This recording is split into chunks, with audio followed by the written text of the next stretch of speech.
Welcome to EPG Pathshala. I'm Molishri Vyas, Professor in the Center for Community Organization and Development Practice, School of Social Work at Tata Institute of Social Sciences, Mumbai.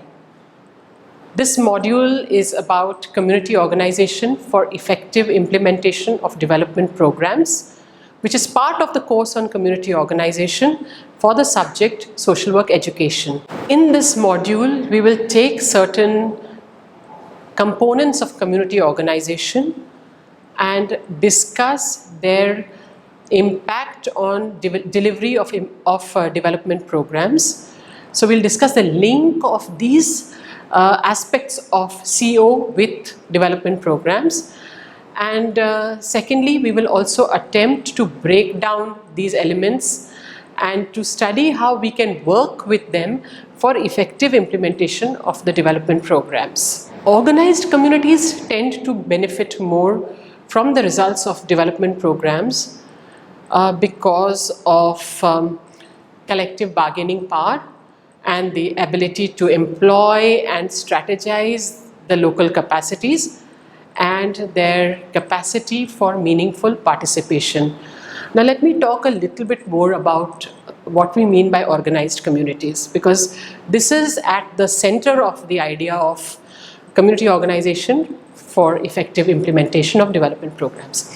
So when the community worker enters a community, it is organized. I mean, there are individuals, groups, local institutions that exist in a certain dynamic interplay with each other. There is an amount of understanding or complementarity of roles of these individuals and groups and institutions. Other community members have a fair understanding of what to expect from these particular institutions and so on. So communities on their own and by themselves are also organized. They don't necessarily need a community worker to come and organize them. We're talking about organized communities either in their own way, or communities that are already organized, and communities that are organized by workers. And when social workers and community practitioners work with communities and engage with them over a period of time, they change power relations. They alter existing equations and situations for individuals and groups and households in the community, and therefore they may either organize them or they may reorganize the community. So community organization here in this with regard to this lesson, it needs to be understood in both of these meanings. What we are saying is that an organized community tends to benefit, or is most likely to benefit more from development programs. Actually, this is quite obvious and it should be evident to the student of community practice. We'll just try and understand why this is so. When communities or their segments are organized, they are able to exercise greater control and bargaining power. So what individuals in a community cannot achieve because of being isolated, because of not having voice, because of not having the power to influence as being individuals, this can be achieved when individuals or groups within communities actually come together to exercise more influence over various processes to do with their own situation and their own development. So collective bargaining power, which is actually the crux of community organization practice, it's also one of the key rationales why one works with communities. So collective bargaining power, to build collective bargaining power, is one of the goals of community work. So when communities come together, they are able to develop this collective bargaining power. They are therefore able to influence development programs more effectively than if they were fragmented and unorganized. So that's the first point. So while understanding organized communities, you need to also build a picture of what an unorganized community is. What is a community that is disorganized? And here we are talking about communities where perhaps people do not connect with each other, they may not know each other, there isn't much communication with each other, there is no sense of common purpose or identity or goals or common issues that they are facing. So because of which they are not able to come together and rally around each other to achieve some common goal or agenda, or to support each other also for on certain issues. So a disorganized community would be fragmented, would be uncommunicative, would be one where there is not much of a sense of the common, common issues, common goals, common agenda, and so on. So when communities are organized, I'm repeating the earlier point, they're able to exercise collective bargaining power. The second is they will have a better ability to employ and strategize their local capacities. So how would this play out in terms of development programs is that, what is it that the community itself can do? What are the abilities, the capacities that the community members themselves have? Which are the ones that they need to depend on others for? So when you're talking about implementing development programs, you have a better sense of where you can come in to contribute and to have a greater stake in the program, and where is it that you need outside support and so on. And obviously when you're talking about strategizing, you're also saying that to strategically use your local capacities so that that program works in your own interest, as in the community's interest, and not necessarily in the interest of others. Okay. The third important point here is that when communities are organized, they can elicit meaningful participation from the members. So a more organized community would have better participation from the members, though the pitfall of this, and which you would have discussed in the lessons on community, the pitfall of this is that communities typically tend to also be organized in particular relations. And these relations, sometimes when they get too established, they can also be oppressive for some sections of the community and liberating for and beneficial for certain sections of the community. So when you say some people participate or community participates, you must really question who actually is participating and in whose interest is that participation taking place, and is it really community participation in the whole sense and a comprehensive sense, or is it participation by certain sections of the community? I'm sure that these aspects are discussed in the lessons on community participation, so I'm not getting into it for this module, but I would like to emphasize here then these 3 points: that it helps if the community is organized, it helps for the community, and it works in the interest of the implementers of the development programs. So the key stakeholders would all benefit if community is organized because of all of these outcomes that are possible with an organized community. This has another implication, that if the community is not organized or not therefore connecting with the development programs that are being implemented, then the efforts need to be made in that direction. So we'll talk about that.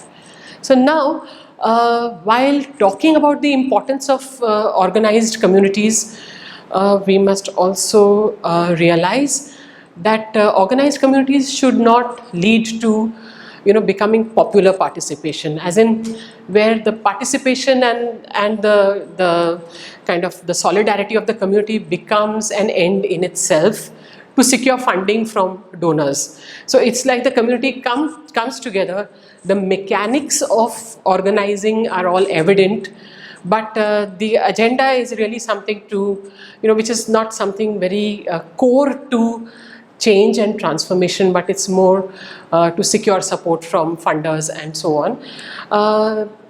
This kind of a thrust will also depoliticize development, because it goes totally on the, it becomes more of an agenda that's not related to real change and real transformation.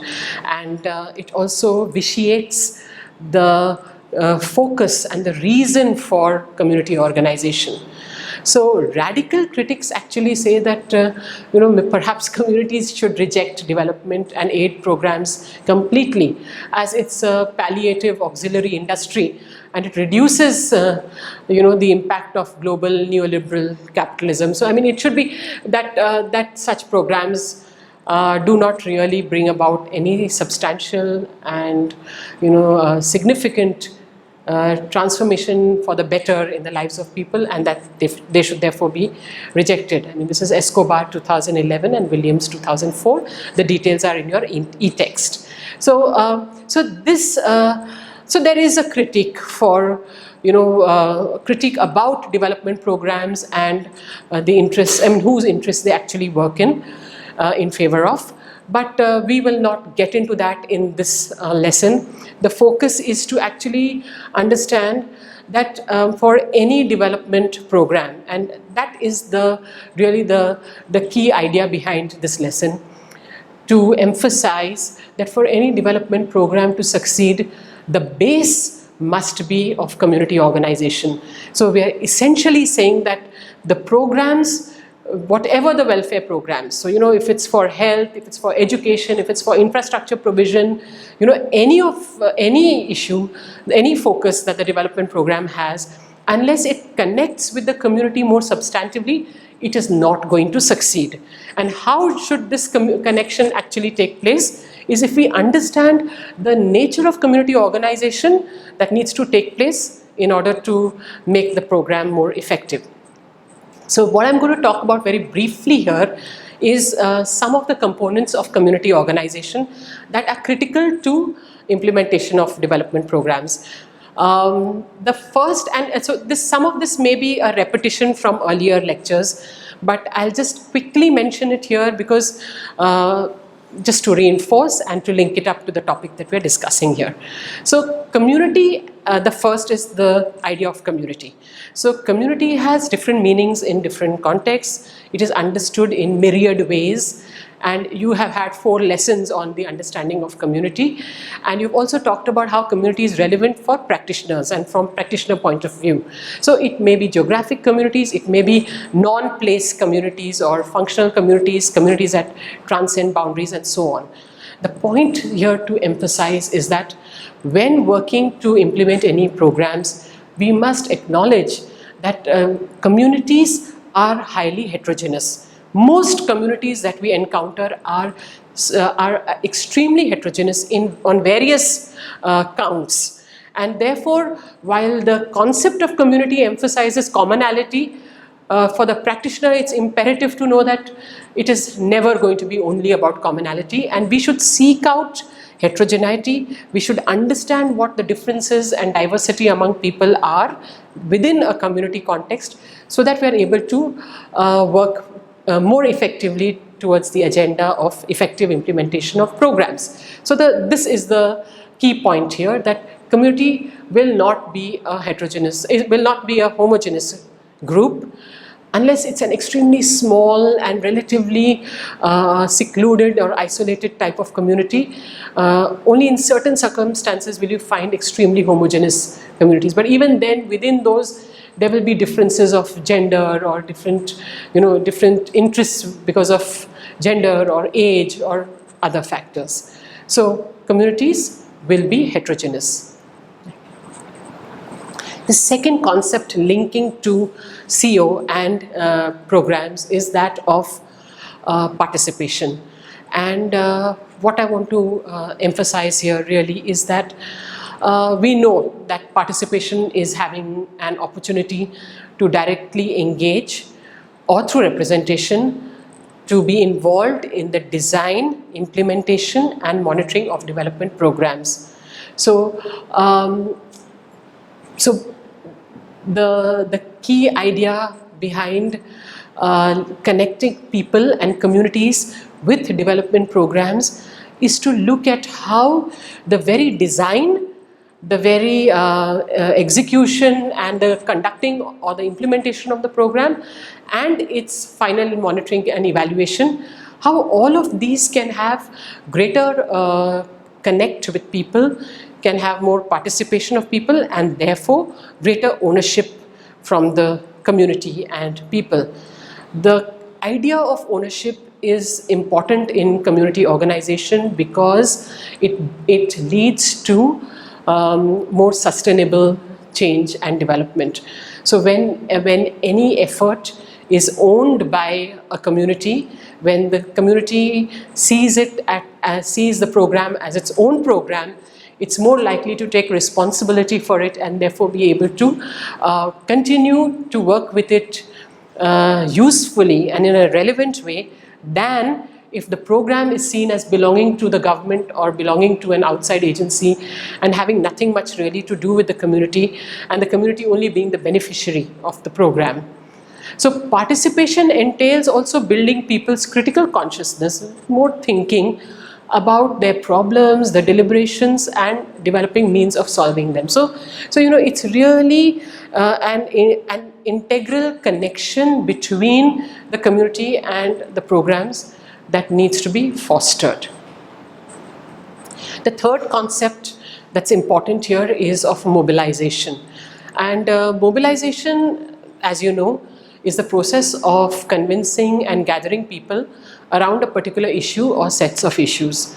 And once people are mobilized, they can be organized for further action. Now, this is very simply put.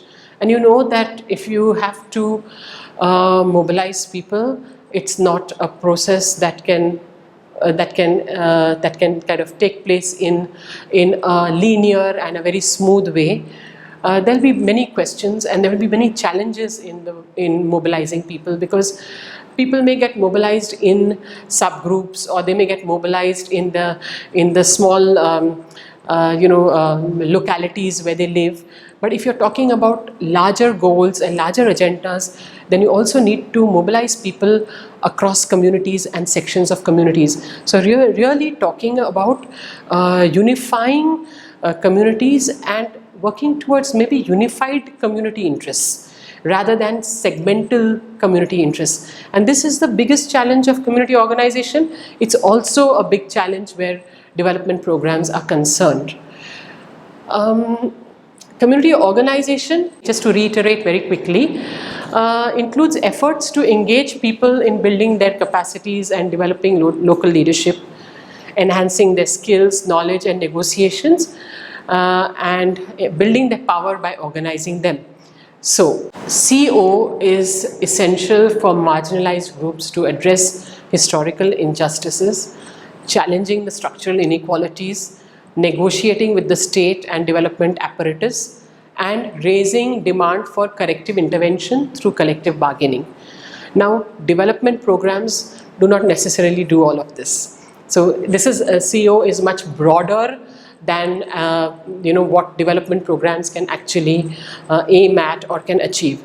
Development programs would be one of the means for improving the quality of life of people, for maybe improving their living conditions, and that can lead to better opportunities for them and a better maybe standard of living, better working conditions, better collectivization, solidarity. So it can have many outcomes. So the direct and the indirect outcomes of development programs can be numerous. But for the purpose of this lesson, we will focus on exactly how community organization can work to bring about this kind of a link between the community and the program. So community organization, the components of community organization, the aspects of community organization that are important for development programs and their implementation.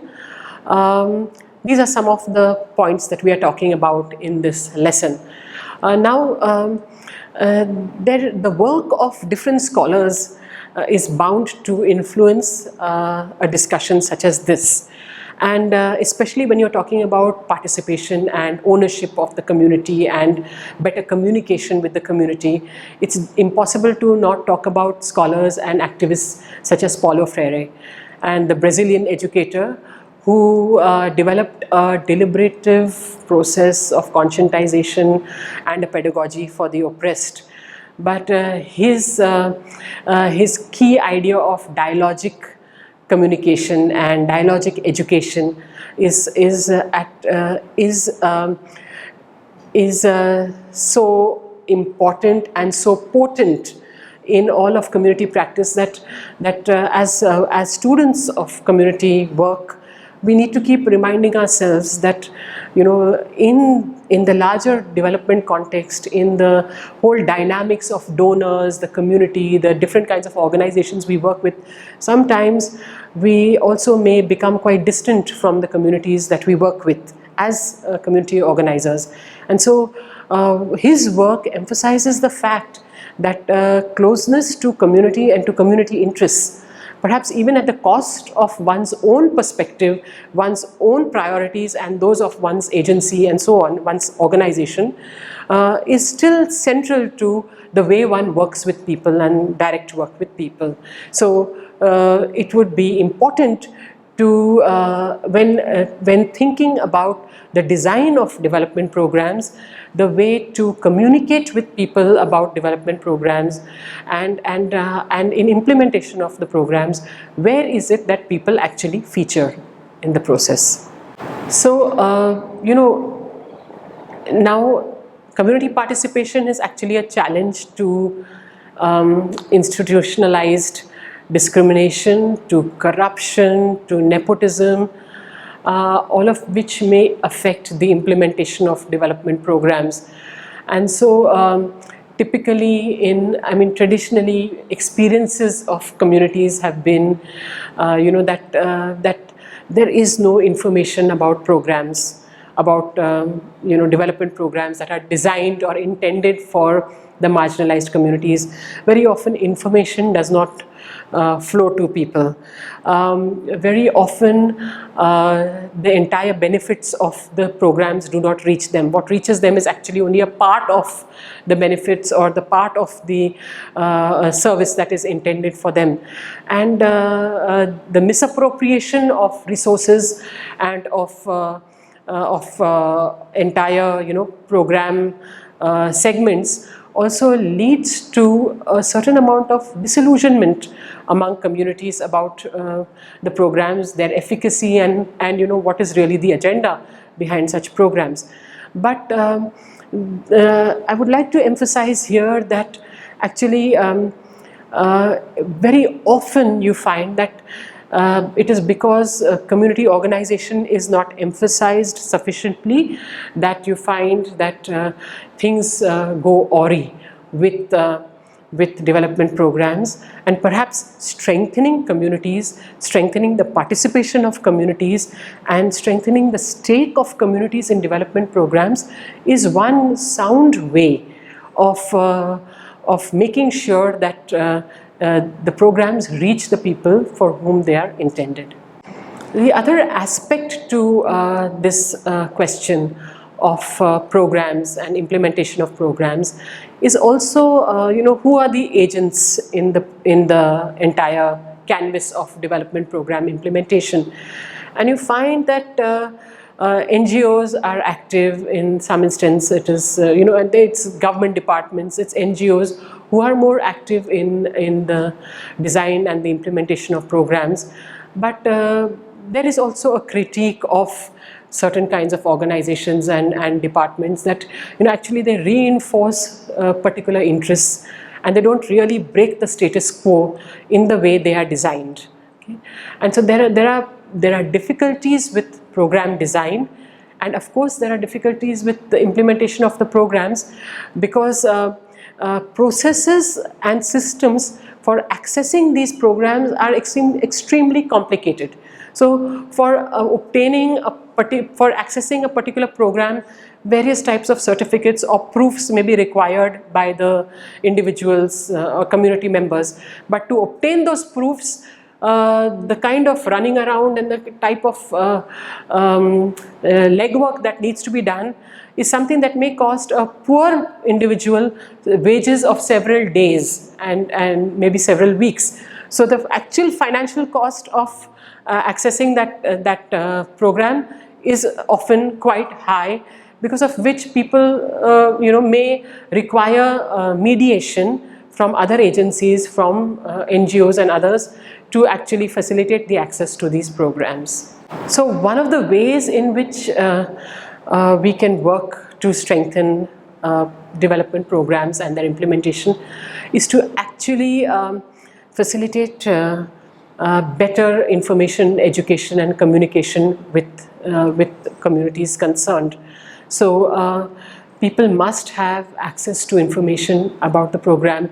They must be educated, or they must be, there should be communication with them before a program is initiated or launched, or at the start of a program, in design of a program, so that we are able to achieve better results and outcomes from the program. So of course the participatory approach to development is one that is very central to such an approach. I mean, the participatory approach to development is very central to successful implementation of development programs. It recognizes that people experiencing exclusion, oppression and poverty have agency, that they can do, they know, and they're able to act for themselves. And that understanding of the complexities of their situation and capacities to identify the situation and to plan and develop interventions for themselves, all of these are very much present with people themselves. So it's a matter of working closely with them so that they come more actively into the foreground of the program implementation. We need to recognize and generate knowledge from the bottom, I mean from people themselves, and be a part of dialogue, deliberation and critical reflection of community, and see the community members as decision makers, actors and producers, and not only as providers of information and not only as beneficiaries. So it is the core of one's approach to facilitating implementation of programs and design and so on is basically how does one view the community. I mean, it's about whether you view community as passive beneficiaries or whether you view them as partners in the development process. And it is only when working with the latter approach that sustainable change can actually be brought about. So when the design of development programs is guided by dialogical processes of learning and knowledge generation, then really the programs would be more effective in achieving the outcomes that they aim to achieve. So it's a participatory approach or a community-driven approach to development, which can generate empowered participation and strategic forms of representation, and it will be able to hold policymakers, funders and government accountable to the citizens, and in ensuring that the fruits of development are actually equitably distributed. So you find, for example, numerous illustrations across the country, and I'm sure in various countries, where extremely well-intentioned and well-designed programs have failed to achieve the outcomes and the results that they intended. And the study of such programs and the connection and the impact on communities actually shows that there's a lack of communication with people and preparation of people to work closely on the program. So yet you find that in the systems with which development programs work, there are targets, there are timelines, there is often there would be a cost for community participation, so it will not take place very smoothly.